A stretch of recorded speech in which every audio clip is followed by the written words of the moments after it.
Well, good afternoon or good evening in the USA. And if you're in Europe, you should be in bed. If you're in the Pacific Rim, it is Super Saturday morning. I am Bruce, aka the guy in the Bruce shirt, or Mr. Simpler, Faster, Better.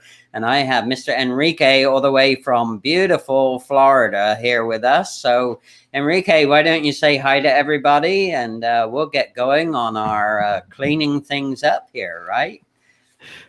Thank you, Bruce, for having me. It's a pleasure always to be a guest and share your thoughts on any subject matter that you may be an expert in, but in this case, leadership. And I love that you own the process cleanup because that's what we're going to be talking about.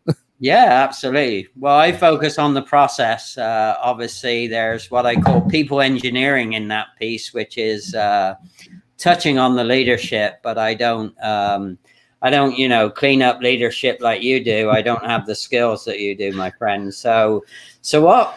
Let's talk a little bit about your little history and, why are you passionate about cleaning up leadership? I mean, I know some of the answers to that, but for everybody else, hey, Gracie, thanks for hopping on. So go ahead. Yeah. So real quick, born in Puerto Rico, raised in the Bronx. Went back to Puerto Rico, joined the Navy, and then 26 years later, I retired and made Orlando my home. So we've been here for about 5 years now. Right. And why is leadership cleanup a passion of mine? Well, just to be honest, I had poor leaders growing up in the military, and you would think that you get a great batch of leaders. Not all the time, right? Yeah. And they're people just like everybody else, and they're learning just like everybody else.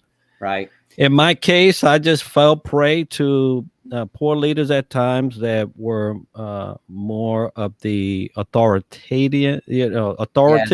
Sure. But care nothing about people. Yeah, absolutely. And so I chose very early on that I will do everything in my power to learn what the good leader looks like so that then I can help clean up all the messes that they would leave behind. Well, it's really interesting because, I'm passionate about cleaning up processes with my simpler, faster, better method. But it's interesting because what I find, and it's probably about the same percentage, is that only about 7 to 9% of the entire world ever really gets what I do. And so do you find the percentage is pretty low in terms of those people that really get leadership and are really on the cutting edge of leadership? Yeah, there's a small percent of leaders that even feel ready for the position they're in. Yeah. So it's in the 30s when you're talking about folks that are going and doing leadership currently now that will say, I'm confident they're in the position I'm in, I'm good. And that's what makes me have a job, right? So I get right. I get to work with the other 70%. Awesome. Yeah, unfortunately, I wish I could work with the other 91%, but as I said, about 9% of my total audience are the people that ever get it. And hey, Kenneth Dunner's in the house, so Mr. Savor the Flavor, we gotta watch out for that guy. And hey, Lewis, thanks for Luis Melendez, some great mutual connections of ours. So I'm sure they'll be chiming in I'm sure they've got some things to say about crappy leadership, right? I love the way that you're saying clean up leadership. I'm a little more blunt than that. Crappy leadership is what I've been through as well. Well, I mean, if you follow any of my stuff, I'm not too I don't hold the words neither. I say suck, right? And right, yeah. I take the suck, out of you, right? Because the thing is that that's that element of folks that are in leadership, they're actively doing it, but know that they are not good at what they do. They may be great technicians, but they're not great leaders. Right. All we ask is a little, I would say a little truth, Just be truthful about the matter and let somebody help you. Yeah, absolutely. Yeah. So I know you use the acronym SUCK, SUCK. So why don't you share with people how you use that? I mean, it's kind of a play on words, which I love. And it gets people's attention. And then and Gracie said, thanks for your service. So yeah, thanks. Oh, thank you. Thank you. Yeah, we had a fine Memorial Day over here. It was bloody hot over here, but I did remember all the vets that I knew on LinkedIn. So thanks for that, Enrique. So yeah, so why don't you cover the acronym SUCK? It's a good one. Yeah, well, I was thinking about, as I was developing Triad Leadership Solutions, my parent company, I was thinking about something to say, and everybody does, something to say that will kind of, have some type of a jingle, or at least, go with the theme, right? Of taking a leader from a position where they are hurting people, if not themselves, or at least hurt, or both, right? To where that same leader can be a benefit and a blessing to those that they are serving. And just note that I said serving, not leading. Right. Yeah. But I was just thinking about the bad leaders that I had, and I said, man, that person sucked. They did. They sucked. And then as I was talking about it, I said, oh, suck. Well, I wear my t-shirt says, hashtag success to you. Right. And I said, well, hold up. So I said, well, I take them from success, which is what most leaders do. Most leaders are succeeding. Yeah. They because they're in a position, right? They're not getting fired, so there must be nothing wrong. Right. Except ask the people who work for them and they'll tell you.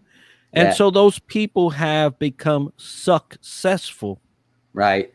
And they confuse it for success or successful. Right. Yeah.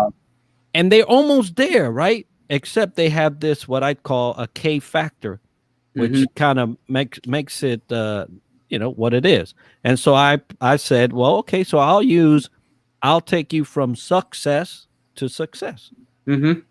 Yeah, I know. And we'll come back to your K factor, but a little story. I remember the first leadership position I was forced into. The guy was an autocratic manager, like you said. His name was Wes, and he's not here in the US, so I doubt if he'll hear this. But I always remember Wes came up to me one day and he said, hey, what are you doing? He would talk to me like that. Hey, what are you doing? And it's like, real autocratic. And I'm sure you've had some squadron people like that too.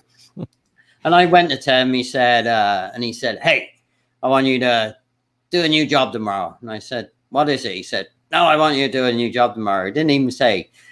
And I said, okay. He said, well, what are my choices? He said, well, you want to get fired or you want to do the new job? So I said, for the choice. Okay. Yeah, and I just purchased my first home in the UK. So I had a mortgage, I was pretty happy about that. And anyway, so I showed up for work the next day. Oh, and he said, by the way, come in at 2 p.m., not 8 a.m. It's like, okay. So he said, here, you're going on second shift. So I became the second shift supervisor of a metal preparation area that was the core of the company. How about that? So zero experience. He gave me 18 people from a diverse background. He said, here, you're the supervisor. Go for it. It's like, and that was it. That was my first leadership position. And I struggled terrible. I mean, made so many mistakes with the people, and the people ran rings around me. And yeah, I was bleeding. I was hurting and bleeding. But hey, I got there in the end. So that was my sucking at leadership for sure. Well, Bruce, this is common. And it happens, so when I refer to the 30 some odd % of folks that are confident that they are prepared for their position, the other 70% is because of situations like that. Right. They get pushed and propelled into positions they're not ready for. But guess what? They did it with them. So it's okay. That it happened to me and I'm still here. Yeah. But It's not being there that's important. It's what happens to the people that are there because you're being there. Right. Well, it was kind of funny because fast forward, actually, Wes did me a lot of favors because as I was finishing up my advanced management degree, my dissertation I did on what we call organizational development here. And so I said to him, "Hey, Wes, I'd like to do my dissertation on you." And he said, "Oh, okay." And so 6 months later, I did the outbrief from my dissertation, and like he just like hit the freaking roof. I mean, he was like, he said, "You can't say that about me." And I say, "But it's true." So anyway, so he said, "You better go home," you know. And the following morning, I've never forgotten. I thought, you know what, I think I'm going to get fired. Because he said, "Hey, come see me," you know. So I went to see me. He said, "Shut the door." And I thought, yeah, definitely going to get fired here. And he said, "You know what, man?" He said, "You're the first person that had the guts to tell me the truth." And I thought about it all night. And he said, "You're right." Yeah. And it was like, wow. It was like, and I said, "So you're going to change?" And he said, "Well, do I have a choice? Because you put it in writing." And I said, "Probably not." So anyway, so fast forward a couple of years, Wes and I became good drinking buddies. We used to go out drinking on a Friday night and, you know, comparing notes about how our success, not sucking success, was going in the company. We did good. We were a strong team. So, well, let me tell you, Bruce, you touched on a point where that I focus on a lot, and it's truth. Absolutely. Truth allows you to step into the light. Yeah. When there's no truth, you can hide all you want. Yeah. Because nobody can prove it, right? Yeah. But when you do something like you did, which I don't suggest anybody do that, but given the opportunity, you did the best thing you could have ever done for that man. Absolutely. Well, at least I asked permission, right? Yeah, and he didn't know what he was signing up for, right? Correct. but it was the best thing for him. Yeah. And absolutely. You know, there has to come up a point in time in our lives as we progress in corporate where you have to take the gamble for truth, right? Yeah. Absolutely. There was a friend of mine was telling me, "Hey, you know, if you got hired and then you found out that your boss was the worst boss ever," I said, I would fire him. He goes, "What?" "I would fire him."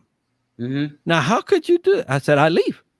Yeah, right. Absolutely. I fire him. He's not going to fire me, but I refuse to be under poor leadership. Right. Because that position calls for somebody that's going to have my life in their hands. Yep. In more ways than one sometimes, right? Yes. Yeah. Yes. Yeah. So I learned a trick that probably wouldn't fly today, but in a strong economic environment, if I used to have somebody like that, I used to actually contact my competitors and see if they had any job openings, and then I used to refer them to my competitors. That's a sure way to right? win. Well, it was a way, right? Because I would get rid of, the problem child, give them to the competitor, let them spend some time and resources figuring out what to do with them, and then we were off. We were off like the racehorses on the racetrack. You know, we were then going past the competition. So that was my last unique management trick that I used to pull. But it was all about process. You know, it's about cleaning up the process, right? I didn't have to be brutal or badmouth anyone. I just, and they weren't happy anyway. I mean, that was the other thing. They would often come back and say, "Hey, I'm so glad you referred me because I wasn't happy. You knew I wasn't happy. I didn't want to admit it, but so it is a win-win very often. If you can refer somebody away, it's much nicer than actually firing them. So. Well, I mean, that's a nice approach and something that'll benefit them, going out the door, that they don't lose a job. But in reality, because you said that, and it reminded me of a situation I had in the military. There was a young man that was not keeping up with the standard. Let's just say that, right? Right. In more ways than others, and for the sake of not totally obliterating their career, Right. I made the decision to retain him in service, but transfer him. Although I gave, full disclosure on Right. who you're getting here, Right. but the whole purpose was to give that individual time Mm-hmm. to get up to the position that he was. Now, there were some adjustments to position. Right. Sure. Right? So you made the appropriate, but we transferred him with the intent of giving him time to progress and to learn and whatnot. 3 years later, I find out that the young man did not. Well, he had reached his cap. Right. He reached his cap. Well, it's interesting. Yeah. Yeah. No, it's interesting you should say that, because I had a visual about that's why on a tall mountain going to the cap, they have the zigzag pathway. So, the reason you have the zigzag pathway is sometimes you have to go sideways in your career before you can go up.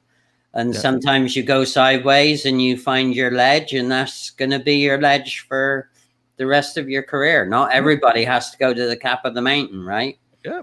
I mean, if it was meant for everybody be there, right? Right. Well, there's not enough room at the cap of the mountain, right? For everyone fall off, right? Right. Yeah. No. And this is the thing. It's funny because we're talking about this progression thing, talking specifically about cleaning leadership.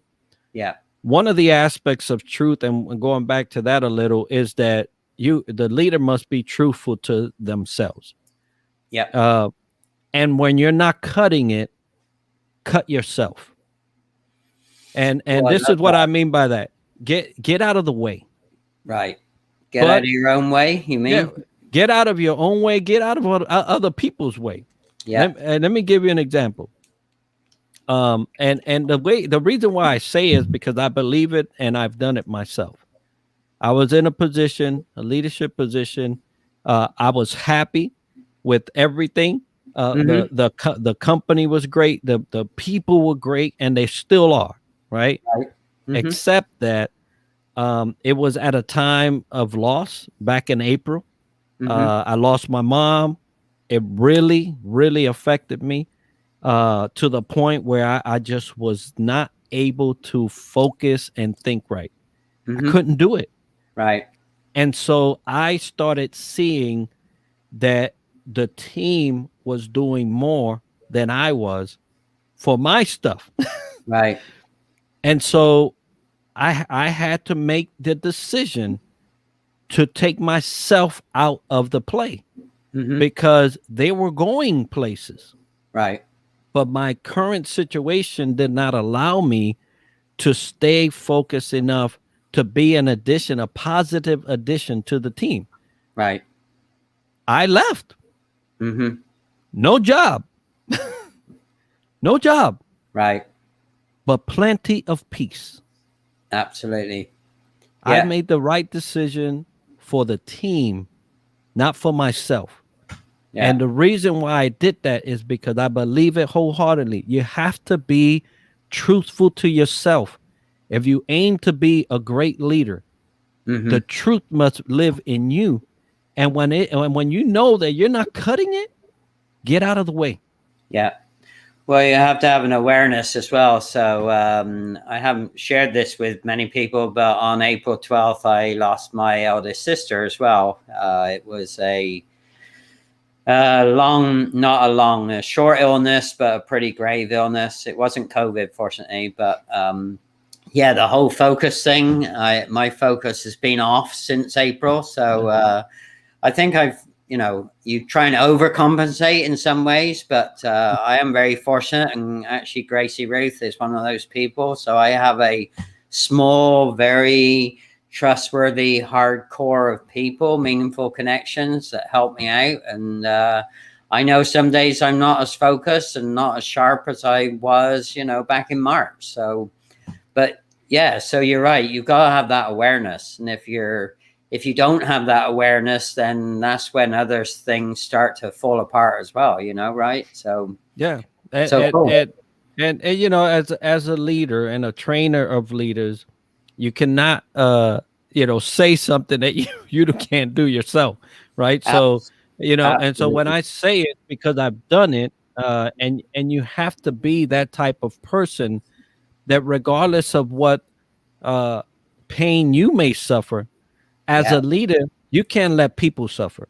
Right. And so you know, I'm happy and peaceful with the decision, but it had to be done. And what most leaders do in those situations is that they let people carry them through, and then they get all the credit. so you know, and no wonder why folks that are disgruntled with their leadership is because that happens too often. Right. Well, they know they're being carried, but they're okay with it because they're still getting paid and they're still getting the awards and they're still getting the accolades, right?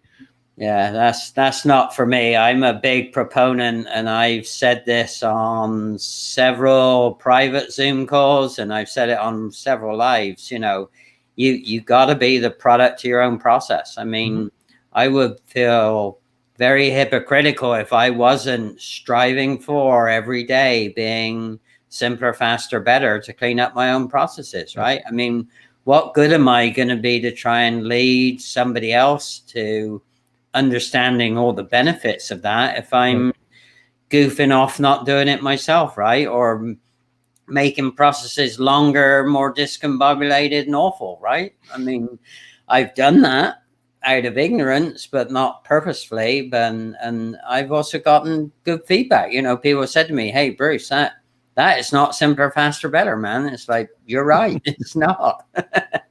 So, you know, you got to do that. You got to be able to look inside. You got to be aware that you've got to look inside, and you got to do the work, or you've got to redo the work sometimes. And some of my processes, I've had to redo the work on them several times over this year because they haven't been simpler, faster, better, for sure. So. Yeah, that it all, you know, everything emanates from you, right? Everything. You know, and you have to be able to make it work for you before you start telling others how to do it. And we don't live in that type of society, right? That's why I'm in the business, because I'm able to tell people and teach people how to do that, because it's not being done. Right. And it is a lot of the reasons why folks, in terms of leadership, why they look at it so negatively. I've had people say, "I will never go for that job." Right. And I'm like, why not? No, because this, and it's all negative, negative. And I said, well, there's positives to the position as well, right? I said, and I would tell them, and number one, you're perfect for it. No, I let me just work here with the people. I said, that's why. Right. Absolutely. Yeah. You got a people's heart. You got your heart is for the people. That's qualification number one. Sure. I always tell people we overcomplicate business. It's three components. It's people, about 60% people engineering, 40, just under 40% process. And if you put people and process in the right environment, you'll get unbelievable performance. And that's what it comes down to. And you can apply the P plus P equals P squared to any environment. It could be for a customer facing issue, a supplier, it doesn't matter. And we way overcomplicate business from time to time. It's like, hey, you know, it's not that difficult. I mean, there are some businesses that are, you know, like putting that rover on Mars was pretty complicated, but But you know, would say but what a great sign of leadership. That was a young lady that did that. It was like, right. you know, when they revealed that from behind the scenes, it's like, Hmm. way to go, NASA. Or, well, she's over here in the Jet Propulsion Laboratory. So what a great example, you know, very quiet, diligent, super cool leader. And she got that team to put that rover on Mars. Unbelievable effort, right? So Yeah, and a lot of times that leadership comes from lower levels than what the position is, right? yeah, And you know, when I go and meet with people, uh, I hardly ever say anything my first day with the group. I am always looking for the true leader, mm-hmm. and the true leader is the person that is most of the time quiet, Yeah, but absolutely. everybody's looking back at when things are being discussed. They Yeah. look back at them and see what their face looked like, and they look back at them, and and then and that's how I identify who the true leaders are, and then I start my work. Right. I don't go by the chart. Well, I used to have a nickname. I used to call them "Look for the Bright Eyes" because they've also got very bright eyes, even though they're very humble, very Hmm. often, and quiet. Very often, very quiet and very behind the scenes. But yeah, super bright eyes, super sharp, and they'll talk nice and quietly sometimes, very methodically, and they'll really tell you what's what when you get. But they've got to trust you first. They won't tell you the truth unless they trust you. So that's the job number one, right? Is build the trust straight away. Yep. You know, so you know, we spoke about truth earlier. We're talking about trust now, Mm-hmm. and clean up at the leadership level. It's hard. It's Oh, hard because you have people in place uh, that don't feel like they there's don't anything have wrong? anything else to. Yeah, there's nothing else to do. I'm here. Uh, but there are ways to cleaning up leadership by building up others. Right. And I'll give you an example. There's a group of people and there's somebody in position already. They're doing a terrible job. I don't have to spend more than 5 minutes with somebody and find out how great or how bad they are in the Right. leadership position, because either people won't talk about them by name Right. because they don't believe that they are a leader, Mm-hmm. or they'll talk about them by name and it's normally not a good thing, right? Right. So either way, I want to find out who the right leader is or who the true leader is. Uh, um, but when you build somebody else up, Mm-hmm. they start to diminish, and Yeah. then they start to fight. They Yeah. start to fight about their position because you know if Joe is getting the attention because they're really the leader, Mm-hmm. then and I'm kind of like a possessive, because that's normally what it is a possessive thing. Right. Then I'll see that that squabble go on. Yeah. Um, but when you build somebody else up that truly should be in that position, you basically what you're doing is you're building a replacement system. Yeah. And Absolutely. what a better way of replacing somebody that isn't there than to put somebody that's already part of the team but truly deserves that position. Yeah. You Um, and in the military, we have a little more flexibility of moving people around. Mm-hmm. But I remember going into a command one time, and like I said, it doesn't take too long to see who the true leader is. And by the end of the week, I had a different leader. Yeah. And not because that person wasn't doing or was doing anything bad. It's just that they were not doing what that position calls for. Now, Right. imagine if we did that in corporate America. We would be Mach 2 with our hair on fire, wouldn't we? The old Top Gun saying, right? I mean, Yeah, that's a great leadership movie. If people are uh, doing it right. but it's something that we need. Oh, absolutely. We need somebody to come in and say, okay, this is how this actually is working. Mm-hmm. you have this person in position, but this person is doing all the work. So we're going to swap these two. Right. Sure. and you know, call it a day. Things would be a whole lot easier. But the question is, why is it not happening? It's a great question. All right. So if people watch this as a replay, that is a great segue. And I want to give Enrique just a minute or so to tell us about how we might be able to help you, or if people are seeing this as a replay, you know, answer that question. Why aren't we doing the hard stuff, right? Is the real deal. And then, yeah, is there anything we can do to help you start over, or have you already figured out what you're going to do to start over? I think you have, right? Yeah. Yeah. You know, thank you, Gracie. It's a great conversation. You know, these are conversations that I have with most clients that head my way. Right. They're afraid of making those tough decisions, either by contracts, right? You got to know those contracts. Absolutely. You know, contracts, you know, forbid that type of move. There've been promises already made. They're on paper. Sure. You know, there's lawsuits. Yeah, absolutely. But you know, and that brings me to the point of CEOs, right? CEOs and founding the leadership that is founding these companies. Yeah.